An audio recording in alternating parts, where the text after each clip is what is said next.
नमस्कार, आप सभी का फिल्मी वृत्तांत पर स्वागत है। आज हम इस वीडियो में बात करेंगे साउथ की शानदार फिल्म अन्नियान यानी अपरिचित से जुड़े ढेर सारे unknown facts, budget, box office collection और इस फिल्म के कलाकारों के बारे में। तो आप लोगों से हाथ जोड़ के निवेदन है कि कृपया चैनल को सब्सक्राइब करके बेल आइकन अवश्य दबा दें और इस वीडियो के अंत तक बने रहें। अपरिचित एक एक्शन, ड्रामा और थ्रिलर से भरपूर फिल्म है जिसे रिलीज किया गया था 10 जून 2005 को। इस फिल्म की कहानी कुछ ऐसी है जो समाज को संदेश देती है कि हमें गलत काम नहीं करना चाहिए। विक्रम यानी रामानुजम पहले एक सीधे साधे वकील होते हैं, लेकिन समाज में हो रही बुराइयों को देखकर उनके मन में यह भावना उत्पन्न होती है कि कोई गलती करने वालों को उनकी गलतियों की सजा क्यों नहीं देता है। फिर उनके अंदर एक दूसरे किरदार का जन्म होता है जो गरुड़ पुराण के हिसाब से गलती करने वालों को सजा देता है। वहीं अपनी प्रेमिका को आकर्षित करने के लिए तीसरे किरदार का जन्म होता है, यानी इस फिल्म के नायक को मल्टीपल पर्सनैलिटी डिसऑर्डर नाम की बीमारी हो जाती है, जिसमें वह एक साथ 3 किरदारों को जीता है। इस फिल्म में अपने अभिनय का जलवा बिखेरा था विक्रम, सादा, प्रकाश राज, विवेक,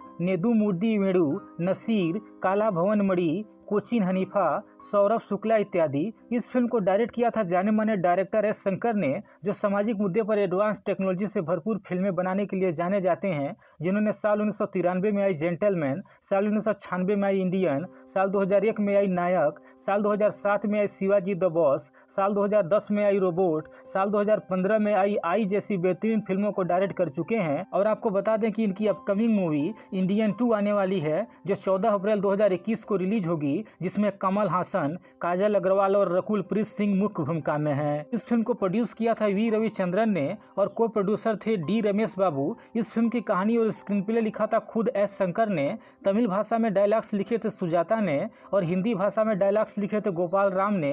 इस फिल्म की सिनेमेटोग्राफी किया था वी मणिकंदन और रवि बर्मन ने। एडिट किया था वीटी विजयन ने। यह फिल्म अक्सर फिल्म्स के बैनर तले बनी थी। इस फिल्म में संगीत दिया था हरीश जयराज ने।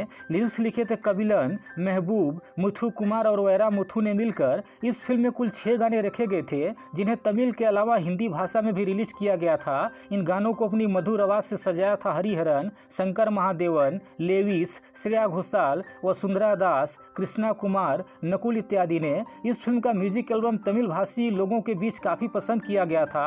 हालांकि हिंदी वर्जन में इस फिल्म के गाने ज्यादा प्रसिद्ध तो नहीं हुए थे, लेकिन गानों की शूटिंग, लोकेशन और डांस को काफी सराहा गया था। आइए बात कर लेते हैं इस फिल्म की बजट और बॉक्स ऑफिस परफॉर्मेंस के बारे में। इस फिल्म का बजट था 28 करोड़ रुपए और इस फिल्म ने भारत में कुल 59 करोड़ रुपए की कमाई की थी। वहीं दुनिया भर में 71 करोड़ रुपए की कमाई की थी। आपको बता दें कि इस फिल्म ने अपने पहले दिन 7 करोड़ रुपए की कमाई की थी। वहीं अपने पहले वीकेंड में 20 करोड़ रुपए और पहले हफ्ते में 27 करोड़ रुपए की कमाई की थी और अपरिचित बॉक्स ऑफिस पर ब्लॉकबस्टर फिल्म साबित हुई थी। 3 घंटे 4 मिनट लेंथ की इस फिल्म को IMDb पर 8.2 जबरदस्त रेटिंग मिली हुई है। आइए अब जान लेते हैं इस फिल्म से संबंधित ढेर सारे नॉन फैक्ट्स के बारे में। फैक्ट नंबर 1, अपरिचित साल 2005 में तमिल सिनेमा में कमाई करने के मामले में दूसरे नंबर पर थी। आपको बता दें कि साल 2005 में तमिल सिनेमा में सबसे ज्यादा कमाई करने के मामले में पहले नंबर पर थी रजनीकांत की चंद्रमुखी, जिसने 65 करोड़ रुपए की कमाई की थी। दूसरे नंबर पर थी अपरिचित, जिसने 59 करोड़ रुपए की कमाई की थी और तीसरे नंबर पर थी सूर्या की गजनी, जिसने 35 करोड़ रुपए की कमाई की थी। फैक्ट नंबर 2, एस शंकर के मन में इस फिल्म को बनाने का विचार साल 2003 के मध्य में बॉयज फिल्म के निर्माण के दौरान आया था। उन्होंने अपने शुरुआती वर्षों के दौरान अपने स्वयं के जीवन के अनुभवों के आधार पर इस फिल्म को बनाया था, क्योंकि वो अपने आसपास हो रहे गलत चीज़ों से परेशान थे और समाज के साथ उनकी नाराजगी थी। इसी अनुभव पर उन्होंने अपरिचित फिल्म की कहानी लिखा और बॉयज फिल्म को पूरा करने के बाद नवंबर 2003 में अपरिचित फिल्म का प्री प्रोडक्शन शुरू हुआ और मार्च 2004 में मुख्य फोटोग्राफी शुरू हुई। हालांकि फिल्म की मेकिंग में 14 महीने की डिले हुआ था। इस फिल्म की शूटिंग हैदराबाद, तंजावुर, बिल्लुपुरम और चेन्नई में की गई थी और गानों की शूटिंग मुंबई, मलेशिया और तेनकाशी में हुई थी। आपको बता दें कि साल 2001 में बॉलीवुड फिल्म नायक के निर्माण के दौरान शंकर ने रोबोट नाम की एक फिल्म की घोषणा की थी, जिसमें कमल हसन और प्रीति जिंटा को मुख्य भूमिका में दिखाया गया था। हालांकि इस प्रोजेक्ट को फोटोशूट को पूरा करने के बाद रोक दिया गया, जिसके विभिन्न कारण थे, जैसे कमल हसन के पास समय नहीं था और एस शंकर से उनकी रचनात्मक मतभेद भी शामिल हैं। इसलिए शंकर ने इस प्रोजेक्ट को अनिश्चित काल के लिए स्थगित कर दिया था। साल 2003 में बॉयज फिल्म के पोस्ट प्रोडक्शन प्रोडक्शन का काम चल रहा था। इसी दौरान उन्हें अपरिचित फिल्म की कहानी का विचार आया और उन्होंने विक्रम को बुलाया और इस कहानी को सुनाया। विक्रम को कहानी काफ़ी पसंद आई। उन्होंने तुरंत इस फिल्म में काम करने के लिए हामी भर दी और अगस्त 2003 में बॉयज फिल्म के रिलीज के बाद शंकर ने अपरिचित फिल्म पर काम करना शुरू किया और उस वक्त लोगों को लगा कि यह वही रोबोट फिल्म है जिसे कमल हसन और प्रीति जिंटा को लेकर घोषणा की गई थी, जिसे नाम बदल कर बनाया जा रहा है। लेकिन जब शंकर ने बाद में रोबोट फिल्म के निर्माण की घोषणा किया तब लोगों को जाकर पता लगा कि यह दोनों फिल्में अलग अलग हैं। शंकर ने कहा था कि अपरिचित हमारी ड्रीम प्रोजेक्ट थी। फैक्ट नंबर 3, इस फिल्म में मुख्य किरदार के लिए शंकर को एक ऐसे कलाकार की जरूरत थी जो एक्शन हीरो के साथ साथ अच्छी अभिनय भी कर सके और शंकर ने विक्रम को चुना क्योंकि उन्हें लगा कि विक्रम एक्शन के साथ साथ इस फिल्म की कहानी के हिसाब से अभिनय भी कर सकते हैं। हालांकि शंकर ने इस बात का खंडन किया कि विक्रम को साल 2003 में आई उनकी फिल्म पीथ मगन की सफलता की वजह से परिचय फिल्म में लिया गया था। उन्होंने कहा कि मैं किसी अभिनेता को उसके सफलता और असफलता को देखकर चयन नहीं करता बल्कि उसके प्रतिभा को देखकर चयन करता हूं। मुझे लगा कि विक्रम इस रोल को अच्छी तरह से निभा सकते हैं, इसलिए उनका चयन किया और उन्होंने बहुत ही बेहतरीन काम किया। फैक्ट नंबर 4, पहले इस फिल्म में मुख्य अभिनेत्री के लिए ऐश्वर्या राय बच्चन का चयन किया गया था, लेकिन वह उस वक्त दूसरे प्रोजेक्टों में काफी व्यस्त थी, जिसके बाद इस फिल्म में सादा को कास्ट किया गया था। फैक्ट नंबर 5, विक्रम ने अपरिचित फिल्म में अपनी भूमिका को अपने करियर की सबसे कठिन भूमिकाओं में से एक बताया। उन्होंने कहा कि एक साथ 3 किरदार करना बहुत ही मुश्किल काम था।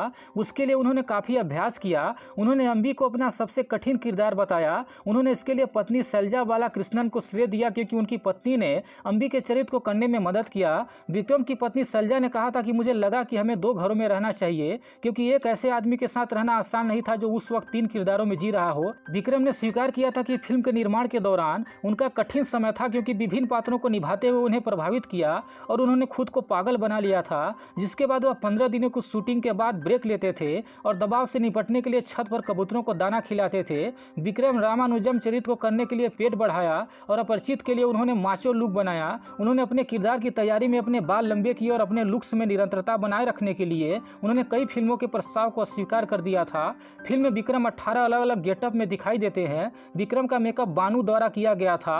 अपरिचित फिल्म को अलग अलग कैटेगरी में कुल 17 अवार्ड्स मिले थे। फैक्ट नंबर 6, इस फिल्म में जो ट्रेन दिखाया गया है वह ट्रेन वास्तव में डायरेक्टर एस शंकर खुद खरीदी है, जिसे वो अपने फिल्मों में शूटिंग के दौरान इस्तेमाल करते हैं। यह शंकर की एकमात्र ऐसी फिल्म है जिसमें AR रहमान ने संगीत नहीं दिया है, नहीं तो शंकर के सभी फिल्मों में AR रहमान ही संगीत देते हैं। फैक्ट नंबर 7, इस फिल्म को मूल रूप से तमिल भाषा में फिल्माया गया था और 10 जून 2005 को 4 दक्षिण भारतीय राज्यों में एक साथ रिलीज किया गया था। इस फिल्म को तेलुगु में अपरिचितिडु और हिंदी में अपरिचित के नाम से 19 मई 2006 को रिलीज किया गया था।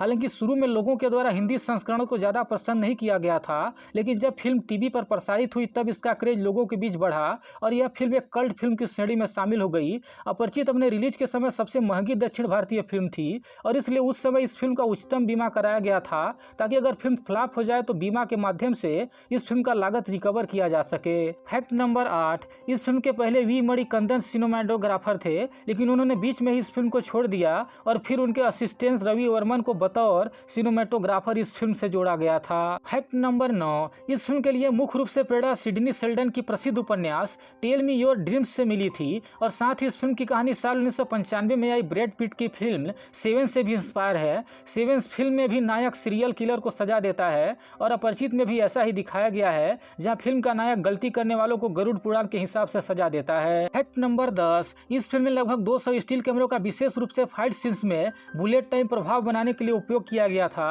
और फाइट सीन्स के लिए वियतनाम से सैकड़ों प्रोफेशनल मार्शल आर्ट फाइटर बुलाए गए थे।